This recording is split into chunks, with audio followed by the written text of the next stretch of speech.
Big TV భక్తి సమాచారం WhatsApp ఛానల్లో జాయిన్ అవ్వండి. అన్ని విశేషాలు ఎప్పటికప్పుడు తెలుసుకోండి.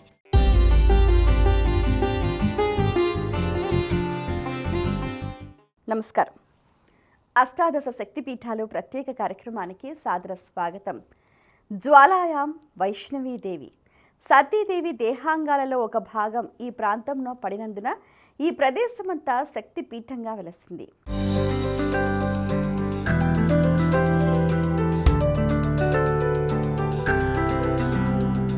జమ్మూ కాశ్మీర్ రాష్ట్రంలో కాట్రా దగ్గరలో గల వైష్ణోదేవి ఆలయమే ఈ క్షేత్రమని భావిస్తూ ఉంటారు అందరూ. అక్కడి దేవి పేరు వైష్ణవీదేవి కావటమే ఈ భ్రాంతికి కారణం. పఠాన్కోట్ నుంచి జోగేంద్ర నగర్ వెళ్లే దారిలో జ్వాలాముఖి రోడ్ అనే రైల్వే స్టేషన్ ఉంది. అక్కడికి 20 కిలోమీటర్ల దూరంలో జ్వాలాముఖి క్షేత్రం ఉంది. అదే అష్టాదశ శక్తి పీఠాల్లోని జ్వాలా వైష్ణవి క్షేత్రం. ఇక్కడ కాలధరం అనే పర్వతం ఉంది. ఈ పర్వతం మీద సతీదేవి యొక్క జిహ్వ నిలువుగా పడింది. ఆ క్షణం నుంచి ఇప్పటి వరకు ఈ స్థానంలో అగ్నిజ్వాల బయటకు వస్తూనే ఉంది. ఈ అగ్నిజ్వాలలనే జ్వాలాముఖీశ్వరీ దేవి అని, జ్వాలాజీ అని భక్తులు పిలుస్తున్నారు. శక్తి ప్రత్యక్షంగా జ్యోతి స్వరూపంతో వెలసిన ఏకైక క్షేత్రం ఇదే. జ్యోతిస్సు సర్వత్రా వ్యాపిస్తుంది. వ్యాపించే వస్తువును విష్ణు అంటారు. అందుచేత ఈ దేవిని వైష్ణవి అని కూడా మహర్షులు వ్యవహరించేవారు. జ్వాల రూపంలో ఉన్న వైష్ణవి కనుక జ్వాలా వైష్ణవి. కాశ్మీర్లోని శ్రీమాత వైష్ణవీదేవి అవతారం గురించి స్థల పురాణ గాథ ఈ విధంగా తెలియజేస్తోంది. సుమారు 900 సంవత్సరాల క్రితం వైష్ణోదేవి అనే విష్ణు భక్తురాలు బ్రహ్మచారిణి అయి మానవాళికి ఆదర్శప్రాయుడైన శ్రీరామచంద్ర ప్రభువుని ప్రార్థిస్తూ పూజలు చేస్తూ స్వామి కృపకై నిరీక్షిస్తూ ఉండేది. భైరునాథుడనే తాంత్రిక రాక్షసుడు ఆమెను మోహించి ఏ విధంగా అయినా ఆమెను పొందాలని తలచి సమయం కొరకు నిరీక్షించసాగాడు. ఒకానొక దినమున వైష్ణోదేవి త్రికూట పర్వత శ్రేణుల వద్దకు ప్రయాణమైంది. తన తాంత్రిక శక్తితో భైరునాథుడు ఈ విషయం తెలుసుకొని ఆమె వెనుకే వెళ్ళసాగాడు. ఒకచోట హఠాత్తుగా ఆమె కనపడలేదు. తన తాంత్రిక శక్తితో ఆమె కూర్చి తెలుసుకోవాలని ప్రయత్నించాడు, కానీ సాధ్యపడలేదు. దారి తప్పిన భైరునాథుడు ఆమె కోసం వెతుకుతూ బయలుదేరాడు. వైష్ణవీదేవికి మార్గమధ్యంలో దాహం వేయగా ఆ దేవి ఒక ప్రదేశంలో భూమిలోకి బాణం వేయగా భూమిలో నుండి గంగ పెళ్ళుబుక్కి పైకి వచ్చి ఆమె దాహార్తిని తీర్చింది.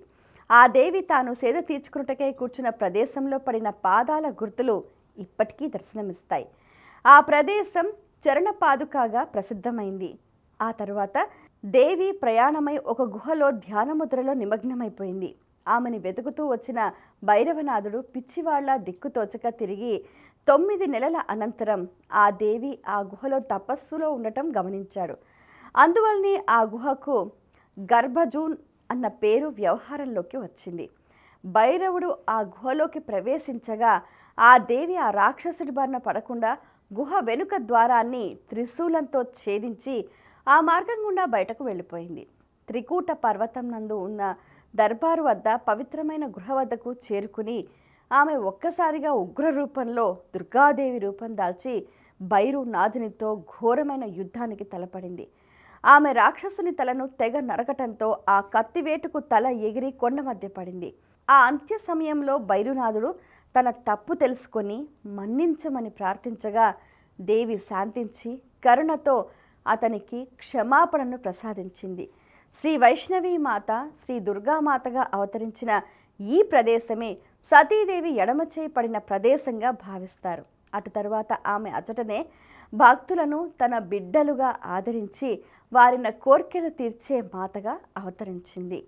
శ్రీ వైష్ణవీదేవి ఆలయానికి నడిచి కానీ, గుర్రములతో కానీ, అలాగే డోలీలపై కానీ వెళ్ళవచ్చు.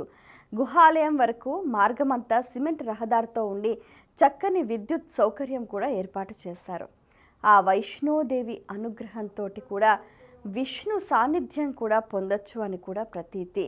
సకల కష్టాలను కూడా సకాలంలో తీర్చే ఆ తల్లి కరుణా కటాక్ష వీక్షణాలు ప్రతి ఒక్కరిపై ఉండాలని మనస్ఫూర్తిగా ఆకాంక్షిస్తూ సెలవు.